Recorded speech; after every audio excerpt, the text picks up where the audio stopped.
ग्राह को तो चुपचाप रहना कहाँ है क्योंकि उसका नाम लेता रहा बिना भगवान मतलब भजन मारे होता दर्शन से ग्राह ने पूछा, महाराज आप जब जीवों को धरती को प्रकट किए तो अनेक तरह के जीव प्रकट किए, शाकाहारी और मांसाहारी। तो हमारा स्वधर्म किया कि हम जो जीव जल में आएगा तो आहार बनाएंगे, जो जीव जल में आएगा उसको आहार बनाएंगे। आप हमारा स्वधर्म पैदा किए, हमारा प्रतीक पैदा किए, वैसा हम तो बनाए हैं कि जल में जो भी आएगा उसको हम भक्षण करेंगे। इसमें हमारा दोष क्या है कि आपने हमारे कदम पर चक्रवर्ती चला दिया? हम तो स्वधर्म पालन किए। प्रभु बोले कि तुम्हारा स्वधर्म है, तुम्हारा स्वधर्म है कि अपने पेट के लिए भोजन करना, लेकिन हमारा परम धर्म है अपने भक्तों को रक्षा करना। हमारा परम धर्म है जो भक्त हमारे शरण में आ जाते हैं, हमारे शरणागत हो जाते हैं, अर्थात हमारे ऊपर अपने आप को छोड़ देते हैं, उनका रक्षा करना हमारा परम धर्म है। इसलिए तू अपने स्वधर्म का पालन किया और हमने अपने परम धर्म का पालन। देखिए कष्ट तो आएगा, मनुष्य के जीवन में कष्ट तो आएगा। रात कहते हैं कि बिना भोगे मिटे नाही लिखल जो लीला। जो परमात्मा लिख दिए हैं, हानि लाभ जीवन मरना जैसे वो तो आएगा, लेकिन यदि परमात्मा के नाम पर आप आश्रित हैं, अंतःकरण से दिल से परमात्मा का नाम ले रहे हैं, तो वह कष्ट संक्षेप हो जाएगा। जैसे आपको मृत्यु आना था, आपको मृत्यु था, लेकिन प्रभु में जब लीन हो गए आपको थोड़ा सा कष्ट हुआ, कोई हाथ टूट गया, कोई पैर टूट गया, फिर थोड़ा कष्ट होकर के संक्षेप में बच गया। देखा हुआ, थोड़ा संक्षेप में बच गया। तो ये है आपका प्रारब्ध। आपका जो प्रारब्ध है वो तो भोगने को मिलता है, लेकिन वो कम हो जाता है। आपका प्रारब्ध प्रभु के नाम लेने से कम हो जाता है। अर्थात ऐसे समझिए, प्रैक्टिकल कीजिएगा। जहां भी किसी घर में जैसा कलह होता हो, लड़ाई झगड़ा होता हो, पति पत्नी में, बाप बेटा में, आज तमाम बात है, हर घर में चर्चा है। लेकिन जिस घर में जब रामायण पाठ हो, जब रामायण पाठ हो तो 2-4 सप्ताह 2-4 माह होते होते उसका कलह कम हो जाए, ये नहीं। लेकिन अब रही बात कि उसको हम लोग एक विश्वास नहीं करते, समझते हैं। हम लोग नाम तो लेते हैं लेकिन उस नाम पर अमल नहीं करते। जैसे आपको भूख लगता है, आपको भूख लगता है, 2 दिन बिना अन्न के जल रह जाते हैं, तो तीसरा दिन आपको उतना अंदर से इच्छा होता है, मन और बुद्धि और इच्छा इतना एक होकर के चाहता है कहां से भोजन मिल जाए, कहां से भोजन मिल जाए, उस भोजन का व्यक्त हो जाते हैं। उसी प्रकार यदि परमात्मा के प्रति मन बुद्धि विचार से एकाग्र होकर के जब एक बार परमात्मा का नाम लेते हैं, कहते हैं कि एक घड़ी आधो घड़ी आधो में बुनियाद, यानी एक पल, एक घड़ी आधो घड़ी आधो में बुनियाद, तुलसी संग साध के कटे कोट। इतना बड़ा तात्पर्य होता है भाई, लेकिन हम लोग ले नहीं पाते, समझ नहीं पाते। सतयुग में स्वप्न को लोग सही मान लेते हैं। सतयुग में सपना लोग देखते थे, उसको सही मान लेते थे। हरिश्चंद्र जी स्वप्न में दान किए थे, स्वप्न में, लेकिन उसको सही मान लिए और वो सही होता था, दान भी कर दिए। स्वप्न को वो सही मानते थे और दान कर दिए, क्या जो भी काम मान करता। त्रेता में लोग बात को सही मानते थे, बात हो गया भाई, सब पक्का हो गया, एक बार मैंने कह दिया। दशरथ जी एक बात तो कह दी, मैंने 14 वर्ष राम का वनवास, तुम 3 वचन दे रहे, एक बार कह दिए तो कह दिए, वो सही यानी विचार का पतन होने लगा। द्वापर में कहा कोई दबाव नहीं था, हम देखेंगे तब मानेंगे, देखेंगे हम तब मानेंगे। बर्बरी कहता है कि प्रभु जी कृष्ण भगवान हम चाहें तो एक बाण पूरा महाभारत खत्म कर देंगे। भगवान कहते हैं कि हम नहीं मानेंगे, बजाइए आपको बजा लीजिए, हम नहीं मानते हैं, नहीं मानते हैं जी, हम नहीं मानते हैं। बर्बरी कह रहा है कि हम एक बाण में पूरे महाभारत खत्म कर देंगे, हम नहीं मानते हैं बात को, क्योंकि बात का सिलसिला खत्म हो गया, हम देखेंगे तब मानेंगे। हाँ दिखाओ। तो भगवान क्या कर देंगे, एक पत्ता को तोड़कर पैर पर दबा लेते हैं, हाँ तो बाण छोड़ो। जैसे ही बर्बरी बाण छोड़ता है सारे पत्ता में छेद हो जाता है और एक बाण पैर के पास भी चला आता है, तब मानते नहीं, इससे तुम्हें पूरा महाभारत को तब उससे बदलाव लेते हैं, उसमें मस्तक को अलग करते हैं, यानी देखें तब माने। और कलयुग में तब दिखाइए, सुनाइए, कहिए, फिर वो मानने को तैयार, इसी को कहते हैं कलयुग। और देखिए लिखा गया है शास्त्र में कि कर्म प्रधान विश्व कही रखा, कर्म प्रधान विश्व कही रखा, जो जस करे सो तत्फल। सारा चीज व्यवस्था कर्म को बनाया गया भाई, सारे विधि व्यवस्था इतना घर कर्म हो जाएगा, सारे विधि व्यवस्था। जैसे कि आइए शुरू करते हैं वर्ण व्यवस्था। कितने वर्ण व्यवस्था हम लोग में है, कितने हैं वर्ण व्यवस्था, कितने हैं? 4 है। वर्ण व्यवस्था शुरू से बनाया गया है 4, ब्राह्मण, क्षत्रिय, वैश्य और शूद्र बनाया गया ना। लेकिन इसको मनगढ़ंत में हम लोग बहुत बात कह देते हैं, लेकिन कर्म के आधार बनाया गया, कर्म के आधार पर 4 व्यवस्था बनाया गया, ब्राह्मण, क्षत्रिय, वैश्य और शूद्र। कौन कर्म है भाई, कौन कर्म है, कैसे मान लें हम कौन शूद्र है, कौन ब्राह्मण है, कौन वैश्य है? अब इसको हम दिखा रहे हैं। आप लोग देखे होंगे कि बहुत से व्यक्ति ऐसे होते हैं कि बाजार से एक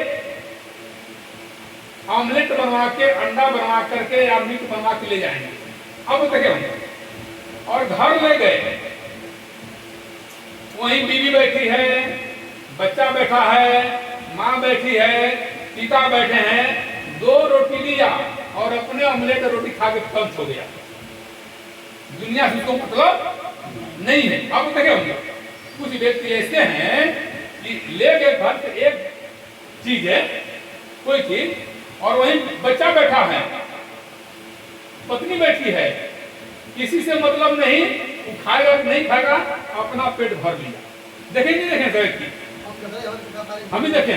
तो जो व्यक्ति केवल अपना पेट भरता है, गौर कीजिएगा, अब देखिए, जो व्यक्ति केवल अपना पेट भरता है, केवल अपना पेट भरता है, उसे शूद्र कहते हैं। केवल अपने पेट के लिए मरता है, उसे दुनिया से मतलब नहीं, वो शूद्र होता है। ये नहीं मेरे साथ करता है, मेरे साथ माँ भी करती है, डॉक्टर भी करता है, ये भ्रम निकाल दीजिए। जो सिर्फ अपने लिए मरता है, उसे दुनिया का चिंता नहीं है, दुनिया चोरी भाड़ में जाए, हमारा पेट भर गया ना, दारू पी लिए चाहे गुट खा लिए, जय जय श्री राम, उसे क्या कहते हैं? शूद्र। दूसरा व्यक्ति होता है, एक बाजार से सेब लेता है, उसमें 5 फाड़ी लगाता है, अपने बेटा को देता है, बीबी को देता है, माता को देता है, सबको बांटता है, अकेले खा नहीं सकता है, उसको चिंता पूरे परिवार का है। उसे क्या चिंता है? पूरे परिवार का चिंता है, अपनी चिंता नहीं है। पूरे फैमिली को दर्द होता है, वो रोता है, पूरा फैमिली कॉस्ट करता है तो रोता है। उसे क्या कहते हैं? वैश्य। यानी परिवारवास, पूरे परिवार के लिए मरता। कौन है? वैश्य। जो अपने लिए मरा वो शूद्र हुआ, जो पूरे परिवार के लिए मरा वो क्या हुआ? वैश्य हुआ। तो भी है, पढ़ने देख लीजिए।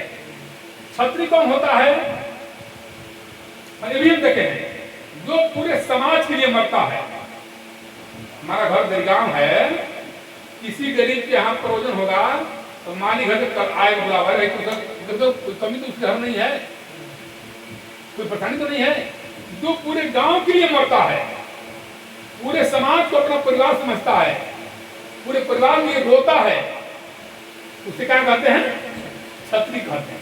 यानी छाया करता है, पूरे समाज के लिए क्षत्रिय मरता है। ये नहीं कि अपना पेट भर लिया काम खत्म हुआ,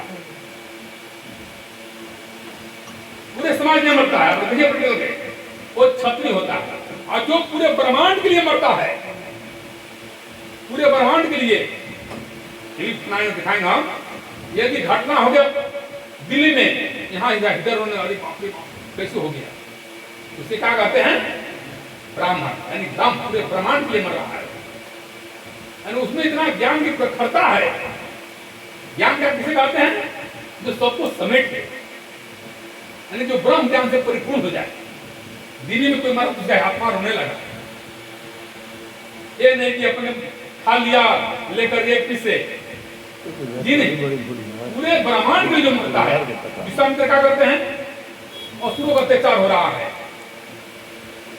वो सताता है, वो तपस्या करते हैं, भाई सबका कल्याण हो, लाते हैं रामचंद्र जी को, भाई मारिए कम से कम जनता का भलाई हो। उतने नहीं, मिथिला ले जाते हैं, शादी करवाते हैं, क्या मतलब था? लेकिन नहीं, वो पूरे ब्रह्मांड के लिए मरते हैं। जो पूरे ब्रह्मांड के लिए मरे, अपने उपवास रख के सबको भोजन करा दे, उसे ब्राह्मण कहते हैं। सबके लिए, जो पूरे समाज के लिए मरे, वो क्या होता है? क्षत्रिय होता है। जो पूरे परिवार के लिए मरे, कौन होता है? वैश्य होता है। और जो केवल अपना ही पेट भरे, केवल अपना पेट भरे, खाली हम हो गए, वो क्या होता है? शूद्र होता है। तो ऐसे, तो इसीलिए कहा गया कर्म प्रधान विश्व करीदा था। एगो जाति और बान डॉक्टर साहब बताइए, भूनिहार कहाँ लोग आ गए? तो भूमिहार जो है ना, जो जाति बटोरा हुआ, ये सब माने आगे वैसे अपना कर्म आधार पर, भूमिहार आगे कर्म आधार पर, उसमें भी जो अपने लिए मरता है। नहीं, 4 वर्ण है। हाँ। ब्राह्मण, क्षत्रिय, वैश्य, शूद्र। हमका शास्त्र 4 वर्ण का देखा। 4 वर्ण हुआ है ना? हम ई खोजल चाहता नहीं कि मन इन लोगों का उत्पत्ति कहाँ से हुआ। अब उसका बताएंगे थोड़े देर से, बता दें हम सबके उत्पत्ति कहाँ से हुआ है। कोई उसको नहीं, इससे भूमिहार कहाँ से आए, कुशवाहा कहाँ से आए, जादव कहाँ से आए, कमकर कहाँ से आए, अब इसका खंडन करेंगे, खंडन करेंगे और कर्म बता के दिखाएंगे। तो उसमें भी लंबा समय चल जाएगा। ये हम लोग भजन भाव में है, सत्संग है, कहा गया है कि बिन सत्संग विवेक न हो। सत्संग बहुत जरूरी है। जैसे हम किसी ने पूछा कि मनुष्य के लिए क्या जरूरी है, तब जब बोला कथा कहते हैं रोटी कपड़ा और मकान। क्या बोला? रोटी कपड़ा और मकान। यानी जो छोटे में होगा वो सुखी को मरेगा, वो जो छोटे में होगा उसी मरेगा। रोटी कपड़ा और मकान। बगल में दूसरा व्यक्ति था, बोला नहीं ये जरूरी नहीं है। तो बोलो कौन जरूरी है भाई? रोटी कपड़ा और मकान। बोला ये जरूरी नहीं है, तब क्या जरूरी है? बोला कि देखो रोटी कपड़ा मकान से काम नहीं चलेगा, मनुष्य के क्या जरूरी है? पैसा। पैसा हो तो सब कुछ मिल जाएगा, रोटी कपड़ा मकान ही मिल जाएगा, आंख भी मिल जाएगा, भजन ही मिल जाएगा, भगवान ही मिल जाएंगे। इसलिए क्या कहते हैं? अरे बाप बड़ा ना भैया, भैया सबसे बड़ा भैया है।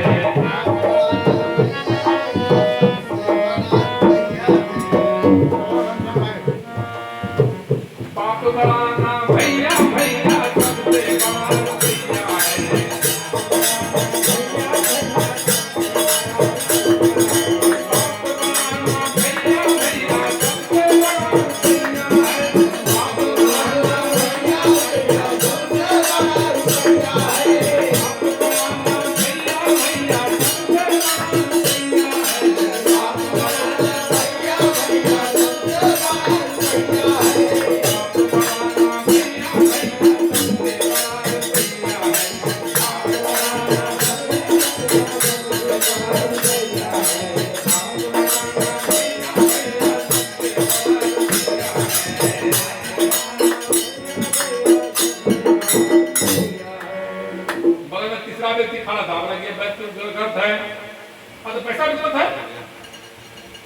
गलत है?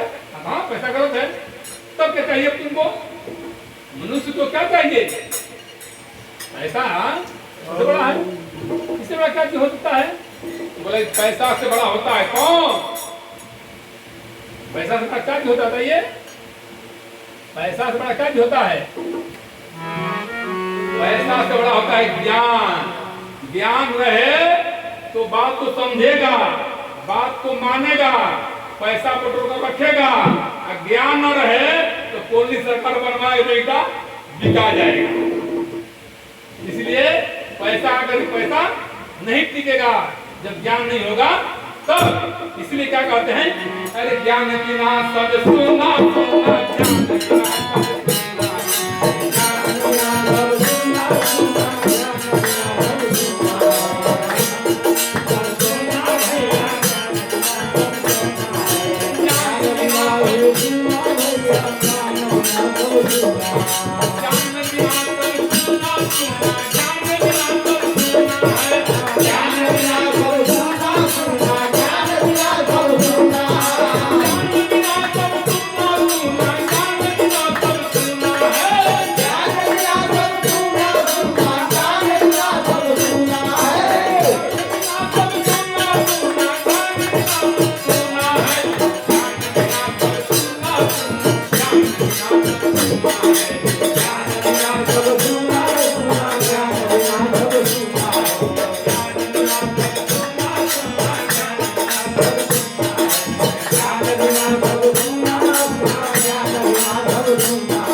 ज्ञान न रहे तो सब बेकार होगा।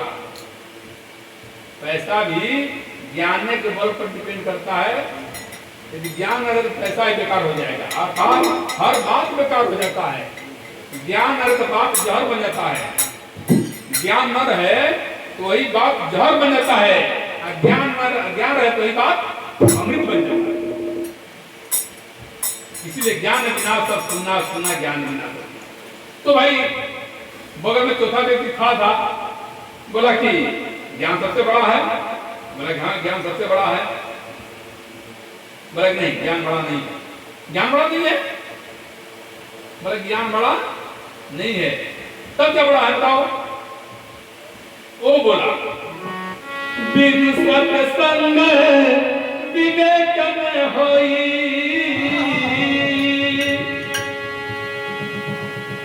ज्ञान से बड़ा सत्संग होता है।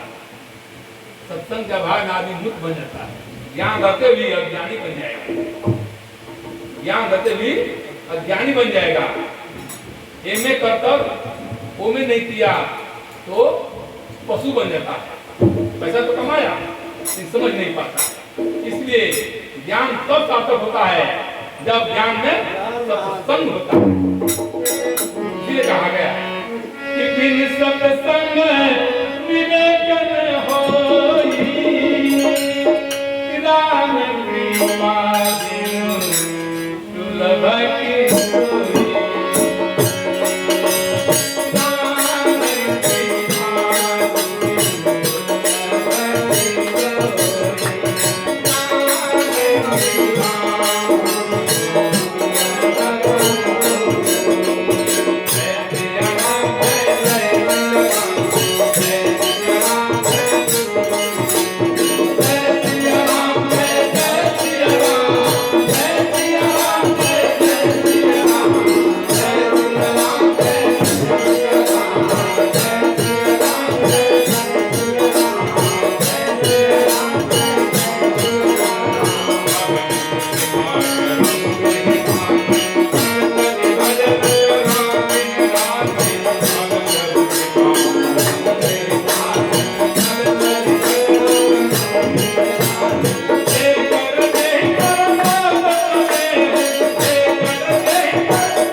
कहते हैं सत्संग।